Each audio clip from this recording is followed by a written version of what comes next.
On today's Locked On Jayhawks, Kansas is 4-0. They take down the BYU Cougars in their Big 12 opener, 38-27. Let's recap the game and discuss our GOATs of the game and everything that went down for KU in the win.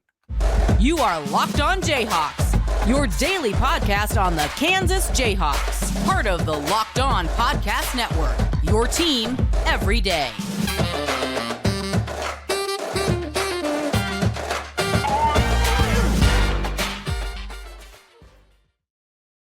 I'm Derek Johnson. You can hear me as well Monday through Friday from 3 to 6 p.m. on KLWN in Lawrence with Rock Chalk Sports Talk. Thanks for making Locked On Jayhawks your first listen every day. We are free and available wherever you get any of your podcasts. You can also find us on our YouTube page where you can like and subscribe to the show.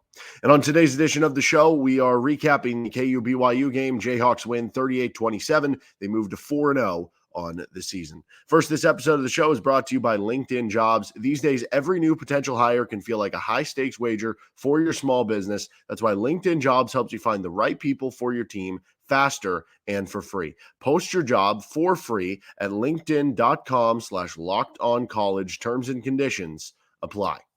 All right, we're going to start things off here with just an overall recap of the game and overall takeaways here before we get to our GOATs of the game and look at what's next with the Texas game after that. Kansas obviously wins 38-27. It was a bit of a slow half. I mean, it's pretty clear over from last year to this year. Kansas has been a second half team, or really just maybe slower starting team. Like you look at, I guess, the Nevada game, although that was kind of close throughout. I guess the Illinois game was the one that kind of bucked the trend. You go back to last year, you're down early in double-digit points to Houston and West Virginia and Arkansas. Obviously, that was kind of a second-half push for you. So there are a lot of these games that has been kind of the case. Not that you were, getting dominated in the first half. I mean, it was kind of back and forth even. They just ended up with the last possession and they ended up leading at halftime. But really the first half, to me, the difference of why BYU was winning the first half versus Kansas winning the first half, and then obviously Kansas went on to have a great second half. The difference to me really came down to just two Kansas mistakes. It was two penalty mistakes that were, inflicted by your own doing. That was really the difference. You had the first drive that you had from your offense. You go down and you have a 3rd down and 1, right around or right outside their red zone. And you have a false start. So now 3rd and 1, where maybe you can run the ball and just pick it up on its own. If not, you have 4th and 1, and that's a much easier pickup. Becomes 3rd and 6. And you have an incompletion, and then you go for it on 4th and 6. And it was a great play by Ben Bywater, the linebacker for BYU, who's really good, knocks away the pass and read it well and saw where the ball was going. And all of a sudden, you don't get points out of that. So that automatically is theoretically, you could have had 3 points on that drive. You could have had 7 points on that drive. That's a 3 to 7 point swing because of that false start. Then you get on one of the BYU drives, it was not the next drive, but it was after you. So they get the ball. You have the Cobee Bryant touchdown. Then they get the ball back, and it's 7-0. They're going down, and they have a 3rd and 5 in the red zone at your end of the field. And eventually they get a touchdown to tie it. But how they converted the 3rd and 5, they didn't actually have to run a play. They might have converted it. They might not have. Who knows? But you get a offsides call on Tommy Dunn. It gives them an automatic first down. So, again, there's a chance that, if you didn't get the false start on the first drive, that maybe 3rd and 1 and 4th and 1, you get stopped anyway, and it doesn't matter. Maybe there's a chance BYU converts the 3rd and 5, even if you don't jump off sides, and it doesn't matter, right? There's a chance of both of those happen, and that it is a 0-point swing between the two of them. There's also a chance, though, that, maybe you do stop them on the 3rd down, and maybe they kick a field goal. Who knows? Maybe they miss the field goal, but at the very least, that could be a 4-point swing if they get a field goal instead of a touchdown there. You could have gotten maybe a touchdown on your drive. That could have been a 7 to 11 point swing just by having 2 penalties. And now all of a sudden, instead of going down 3 at the break, now you're up 4 or you're up 8 points or something like that at halftime, as opposed to being down. So really, to me, the first half, the second half, you kind of dominated the second half. First half, you would have won that half if you probably didn't make at least one of those two, if not both of those self-inflicted penalties. And then the Cobee Bryant absolutely delivering one of the greatest KU football hits of all time. Like, hyperbole, maybe. Honestly, maybe not. That was an unbelievable hit by Cobee Bryant, and diminutive in stature, a skinny dude, just absolutely laying the lumber. You didn't see a ton of this, but you did see a few people be like, oh, is it targeting? No, that's not the letter of the law. The letter of the law, it was not a defenseless receiver. He was running the football. He used his shoulder, it was totally legal hit, and an unbelievable hit at that with Cobee Bryant. And then picking up the ball too, getting his way to the end zone. Unbelievable game for Cobee Bryant. So then KU's down 17-14 going into the second half. And boy, did they come to play. Kenny Logan did what experienced veteran leaders do when a game is in doubt, I guess. Kansas down 3, BYU is the ball. If BYU goes down, scores a touchdown on that first drive of the third quarter, all of a sudden it's a bit of a different game. You're down 24-14, and, there's a different feel to that. Well, Kenny Logan comes out. I mean, O.J. Burrows should have had a pick six on the first down there. And I guess it was kind of justice that Kenny Logan gets the one that's deflected a couple times in the air and takes it to the house. And Kansas goes back in front, and from there, they never trail or are tied again. And from there, you kind of just grinded them into a pulp with your rushing game offensively, key passes from Jalon Daniels when you needed him to. Your defensive line showed out, and you ended up outscoring them 24-10 in the second half. I don't believe you punted in the second half. It was a very dominant effort by KU in that second half against BYU to kind of pull away from the game. And it was also impressive because we've seen other games, whether it was the Iowa State game last year, the Duke game last year. There are other games that kind of come to mind where Kansas could have put the game away with a score or just running the clock out on offense and got the ball back with maybe 4 or 5 minutes in game that they were leading, and they weren't able to do so. Well, this game, you were able to go down up 35-27, similar to the Duke game when you get the ball back 4 or 5 minutes or whatever, and you go down and you get a field goal. And that made it a 2-score game and changed everything in that.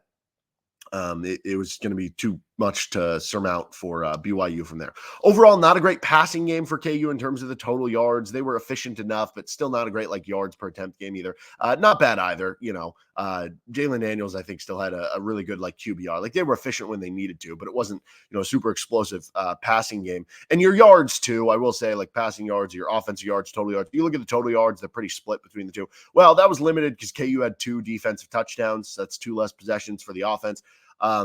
Not great, not your best work in terms of pass defense. BYU had over 300 yards. I do think, though, I did see a lot of people being like, oh, the pass defense was so bad. I didn't think it was a great pass defense game for KU. I'm not saying it was a good game. I don't think it was a bad game either. I don't, BYU averaged 7 yards per attempt. That's not a huge number. I think that would rank 52nd in the country or something like that. Okay, that's average-ish. And also, when you looked at what BYU was doing, there were a lot of plays where they completed passes on close coverage, plays where I wouldn't call it blanketed coverage, but it certainly wasn't guys wide open. How often did BYU just throw to a guy and there was nobody there? You know what I mean? And then, or closest defender was 5 yards away. It was the defender, immediately when you would catch it, he was being tackled down, which you're basically saying this as a defense. We're going to play close coverage. It's going to be hard for us to, man-to-man every single thing, but we're going to make you make tight throws into windows, and you're going to have to make the throw with accuracy, and your guy's going to have to make the catch kind of contested. And yeah, BYU did that a good amount of times, but also over the course of time, there's only a matter of time before you mess up as an offense, before a pass gets errant, before a pass gets tipped, before you get sacked, before you get behind the chains, before a receiver drops a pass. Eventually, unless you're playing an offense that just happens to be their A game that day, they're probably going to make a mess up, and you see that with the 2 interceptions. So I didn't mind the pass defense. Wasn't a great game, but I don't think it was as bad as some people were saying. Bottom line here, though, is this. Kansas now 4-0. If you play close at Texas this next week, you're going to be seen in a very big light. Work's not done, but the fact that you clearly have been the better team against the 2 Power 5 teams you've played in Illinois and BYU, who I view to be possibly 6 or 7 win teams, and are bowl teams and Power 5 teams, you have clearly shown to be better than them, kind of shows you that you're on that next tier. What is that next tier? Is it Big 12 title contender? Is it 7 or 8 wins? I don't know. It remains to be seen, but you have shown to be on that kind of next tier. Go 2-1 these next 3 games before you get into the bye week, and then maybe we are talking Big 12 title contention headed into that bye. Most importantly, though, celebrate the wins.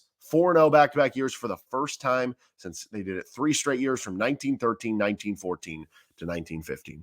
All right, we'll get on to our go-to the game here in just a moment. First, this episode of the show is brought to you by LinkedIn Jobs. These days, every new potential hire can feel like a high-stakes wager for your small business. You want to be 100% certain that you have the access to the best qualified candidates available, which is why you have to check out LinkedIn Jobs. LinkedIn Jobs helps you find the right people for your team faster and for free.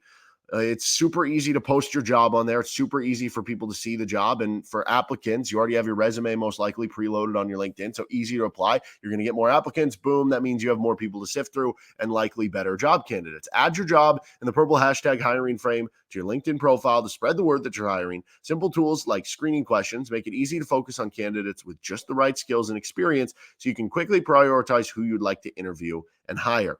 You want to add that right team member at this time of the year. Maybe you're a restaurant business, or maybe you're somewhere that, has increased business during the college football or college athletic year. Maybe you just want to finish the year strong and head into next year finishing right. Small businesses rate LinkedIn Jobs number one in delivering quality hires versus leading competitors. LinkedIn Jobs helps you find the qualified candidates you want to talk to faster. Post your job for free at linkedin.com/lockedoncollege. That's linkedin.com/lockedoncollege to post your job for free. Terms and conditions apply. Our goats of the game. Let's start with the good. I'll be honest, I had trouble finding bad for this game, so we'll get there when we get there. Good, Cobee Bryant. I think he was probably the MVP of the game for KU. How could you not?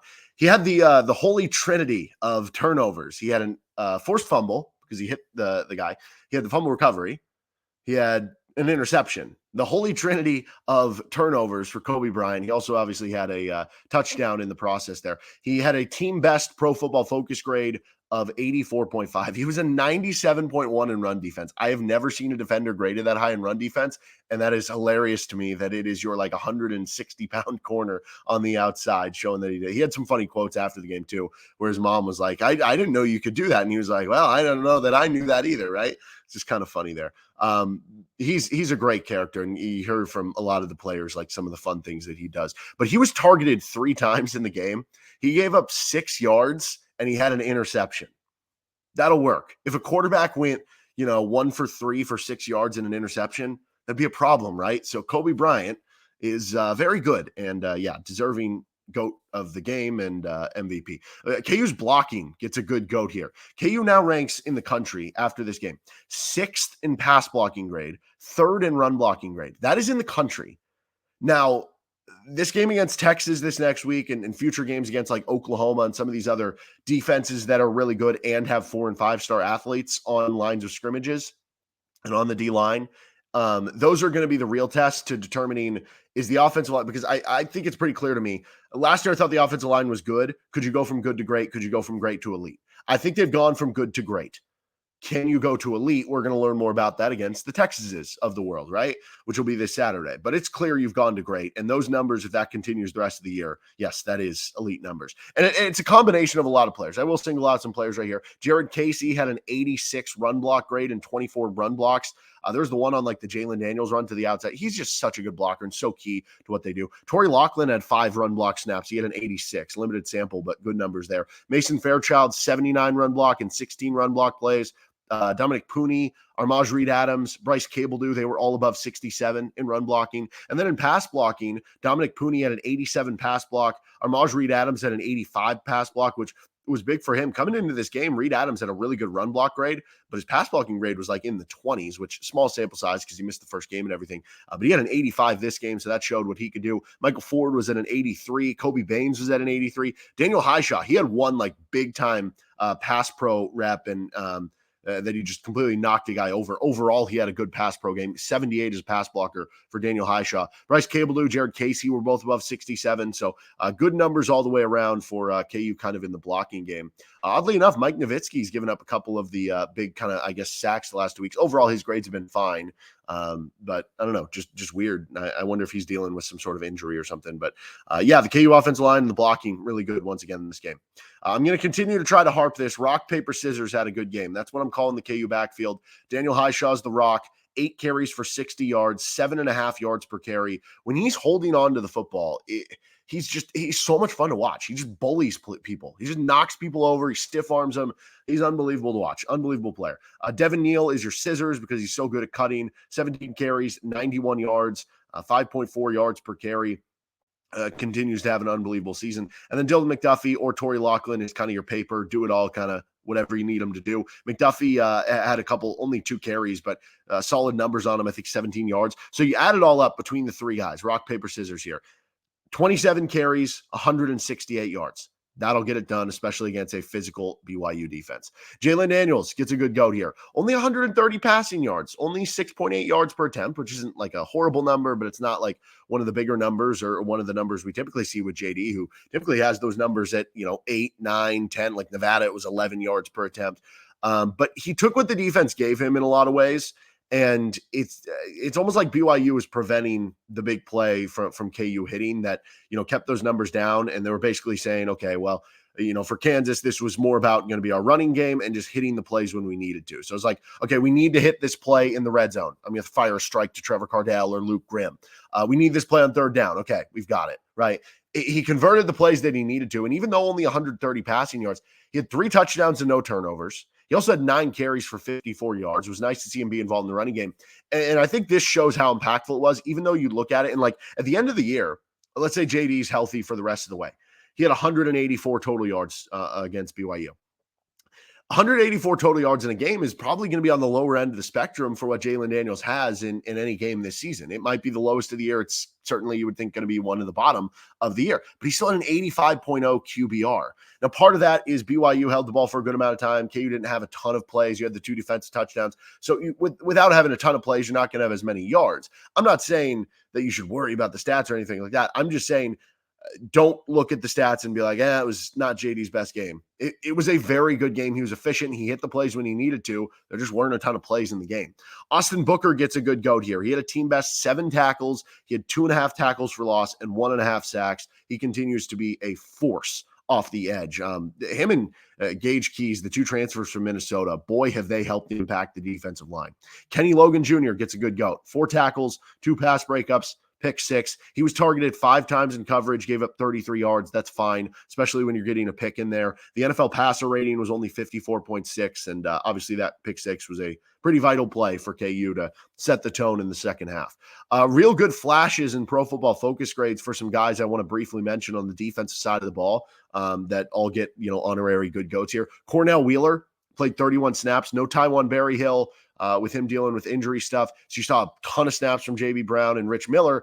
Cornell Wheeler got in there 31 snaps, had a 79.4 PFF grade, had a couple big-time plays for KU.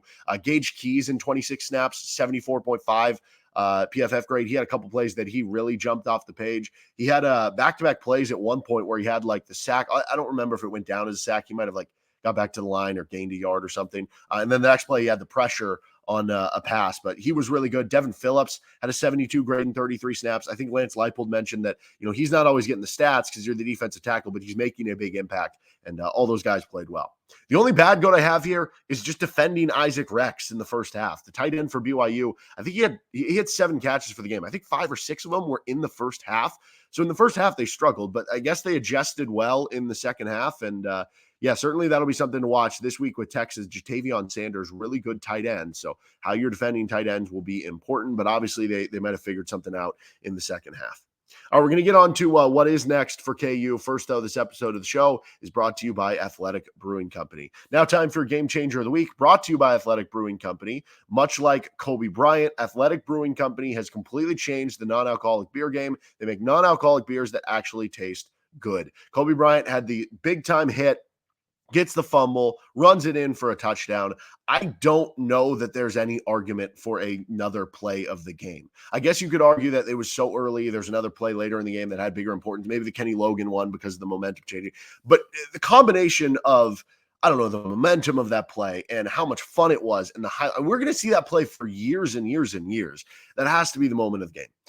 Athletic Brewing Company's brews and great tasting, award-winning brews or non-alcoholic brews beat out full-strength beers in global competitions. They brew over 50 styles of craft non-alcoholic beer, including IPAs, Goldens, sours, and more. You can find Athletic Brewing Company's non-alcoholic brews at a store near you or buy online at athleticbrewing.com. First-time customers can use code LOCKEDON to get 15% off your first online order. That's 15% off. That's code LOCKEDON, LOCKEDON at checkout for 15% off at athleticbrewing.com. Near beer, exclusions and conditions apply. Athletic Brewing Company, fit for all times.